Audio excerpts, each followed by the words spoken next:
chapter 7 verse 21, daghan nagtawag Ginoo, Ginoo, apan sa itubag sa Ginoo kahawa diha kay wa ko kailan nimo. Amen.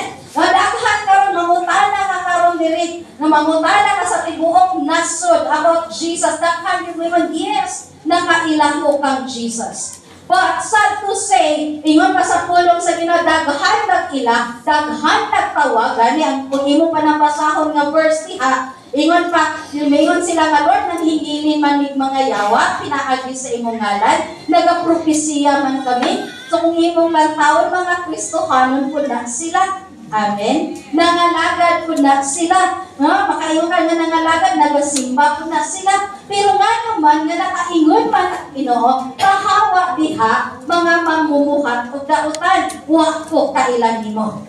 Nga naman, tungod kay kanang word ay wa ko kailan nimo, no? Kung imo lang balikan sa Greek, kung pinulungan, it is the word